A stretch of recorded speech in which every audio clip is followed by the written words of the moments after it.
We usually get pretty lucky while we're out here anyway, so there's an okapi that likes to hang out up here. Kind of a tall brown animal with striped front and back legs, kind of like a zebra. Yep, she's right back in that corner there on the right-hand side. Now, the okapi is a very shy animal, so they weren't discovered by the Western world till 1901. The left-hand side is a watering hole. Watering holes tend to be social gathering points after all, so we're going to check and see if we can find anything to brush a little bit faster. Quick way you can tell them apart is by the shape of their horns. Female horns tend to curve inward, sometimes either crisscross or touch at the tips. The male's horns do as well. Kind of a sandy colored animal, looks a lot like a deer in water. It can actually remain submerged for about 8 minutes and come up for a breath of air. They don't swim, they tiptoe along the bottom of the river. And over here, there's some pink-backed pelicans on the island in the center. The pelicans get their name from a pink coloration they get in their back during mating season. Both the male and the female pelicans will help to incubate their eggs, and those eggs will remain incubated for about 30 days. They're known to be very... Alright, we're going to pop on around the corner, see if we can find some Nile crocodile own size. They can get up to 20 feet long and run at 10 miles an hour while on land. Their females are standing position. About 50%. They get their name because they will literally spring straight up in the air whenever they're frightened or overexcited. It's called pronking. They're in the top 10 percentile of fast animals in the world, their speeds ranging between 50 and 60 miles. Dogs are led by one alpha male and one alpha female. Their two alphas breed together and then they create the pack. Everybody in the pack is in charge of raising those puppies, so when they're old enough, they'll be really in tune with each other's body language. Their horns, meat, or milk. They're used as purely as a sign of wealth. The more of them you own, the richer you're considered in African culture.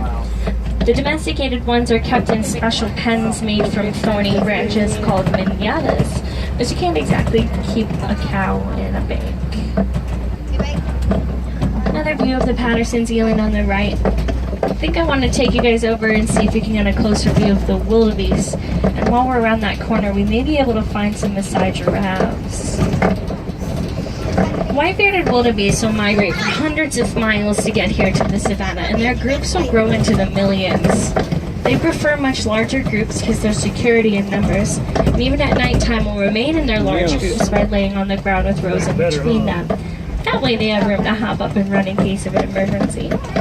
Local Africans don't call them wildebeest though. They're known as the gnu, spelled G-N-U, and they're called this because of the sound they make.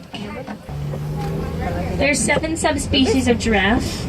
Maasai giraffes have a jagged edge to their spots. It looks a lot like someone was coloring them but didn't exactly get inside all the lines. Their males get up to 20 feet tall and their babies are born at around 6 feet. Only their vertebrae are all connected by a ball and a joint, a lot like how your shoulder's connected to your arm. That's going to give their necks a little bit of added flexibility. Their tongues are around 18 inches long as well. They're prehensile, so they use them like a hand to reach those branches that are too far away from their noses to reach. Their tongue is even long enough to reach inside their ears to keep their ears clean. Looks like we are making our way into Monkey Point, a personal favorite area of mine. You sometimes find mandrills around here. The mandrill is the largest species of monkey in the world, famous for their brightly colored red and blue faces and pastel-colored backsides.